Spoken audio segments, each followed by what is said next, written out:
Bonjour à tous. Arras, une quinquagénaire tuée à coups de couteau. Explication dans cette vidéo. Le hasard d'une rencontre suffit parfois à éclairer la semaine. Ce matin, Christelle n'a pas encore quitté le hall de son immeuble qu'une porte s'ouvre au rez-de-chaussée. Une femme blonde d'une cinquantaine d'années apparaît. Christelle la reconnaît aussitôt. « Vous travaillez comme moi au Resto du Cœur, n'est-ce pas ?» « Oui », répond l'autre, « je suis cuisinière. Je viens d'emménager ici. Je m'appelle Sylvie. » Les nouvelles voisines sympathisent vite. Avoir une collègue dans l'immeuble est une joie pour Christelle. Surtout si cette collègue devient une amie. Il faut dire que dans ce quartier du sud d'Arras, la vie quotidienne est parfois pénible. Des jeunes agressifs, sans éducation ni respect, y organisent des rodéos en voiture, des courses de scooters, des barbecues sauvages sur le trottoir. Les enfants de Christelle se sont fait voler leurs 2 téléphones portables et coursés dans la rue par un type armé d'un couteau. Il y a aussi l'historique du logement de la jeune femme, pas franchement rigolo. Lors de leur première visite ici, au 30 de la rue du Docteur Baud, Christelle et son amie Dani ont remarqué des vitres cassées ainsi que de larges traces brunes sur le parquet de leur futur couloir. L'agent immobilier a éludé leurs questions. Oh, c'est sûrement un ouvrier qui s'est blessé pendant les travaux de rénovation. Christelle et Dani ont donc signé le bail sans méfiance. Un peu plus tard, ils ont appris avec stupeur et effroi ce qui s'était réellement passé dans les lieux. Une affaire horrible. Leur appartement était auparavant habité par un homme d'une quarantaine d'années et sa mère. Quand la vieille dame est morte d'un cancer, le fils a vécu près du corps pendant une semaine, sans prévenir personne, en plein mois d'août. Puis il s'est procuré une carabine et s'est tiré une balle en pleine tête, dans le couloir. Le projectile ne l'a pas tué sur le coup. Le désespéré a eu le temps de ramper vers la chambre où gisait sa mère, en badigeonnant le plancher de sang. Christelle et Dani sont choqués d'apprendre l'origine de ces traces. Mais il est trop tard. Ils sont installés, et d'autres soucis les préoccupent déjà. Le petit immeuble de 3 niveaux, qu'ils croyaient calme, est un cauchemar sonore. Au rez-de-chaussée, un locataire organise tous les week-ends des fêtes à faire trembler les murs. Sonos à fond jusqu'à 4 ou 5 heures du matin, invités à moitié nus qui s'arrosent de bière sur le trottoir. Il faudra des mois pour faire expulser ce fêtard infernal. Aussi, quand Christelle voit sa collègue Sylvie prendre la place du malappris, en 2019, elle se dit qu'enfin la chance lui sourit. Elle n'a pas tort. Car la paix, c'est justement ce à quoi Sylvie aspire. Récemment divorcée d'un mari brutal, elle souhaite avant tout assurer une vie sereine à ses fils, dans le calme et la discrétion. Le matin, elle part travailler sur un vélo en libre-service. Le soir, quand elle rentre, elle se confectionne une cigarette qu'elle fume en silence à sa fenêtre. La nouvelle venue ne parle à personne dans le quartier, sauf à Christelle. Toutes les deux s'épaulent comme elles peuvent. Quand Christelle fait des travaux dans sa salle de bain, Sylvie propose sa douche à toute la famille. Plus tard, les 2 nouvelles amies quittent ensemble les Restos du Cœur pour entrer chez Shiva, une agence de service à la personne. De conversation en conversation, Christelle comprend que, sous ses airs plutôt solides, Sylvie est déprimée. Elle a des soucis d'argent, des soucis de santé. Son mal de dos la force à abandonner le vélo pour une petite Mégane blanche et se met alors à la cigarette électronique.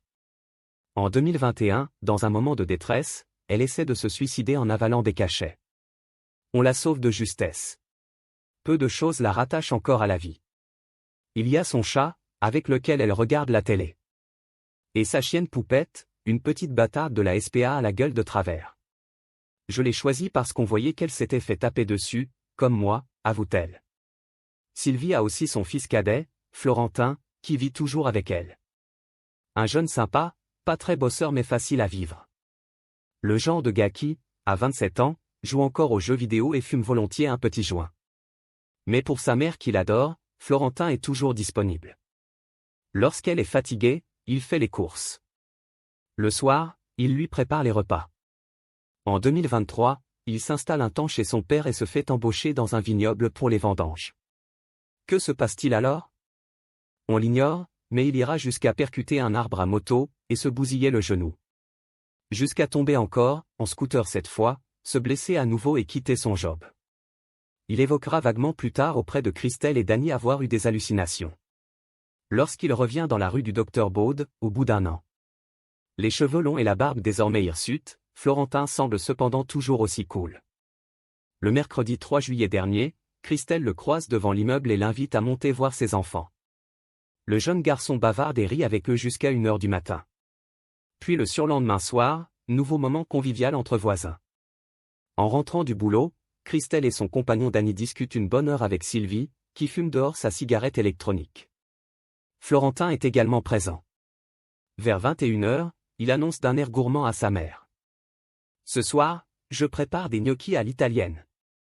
Le repas ne doit pas être mauvais, car à 23h30 on entend encore des rires filtrés de chez Sylvie. C'est ensuite le silence de la nuit. Tout s'endort. Jusqu'au réveil brutal de l'immeuble, à 4h46 du matin. L'orage éclate avec un bruit sourd, violent. Puis ce sont des cris, des appels à l'aide. Dès 9h, la police intervient en force. Depuis chez eux, interloqués, Christelle et Danny voient un camion de pompiers, une ambulance du SMUR et plusieurs voitures à gyrophares converger.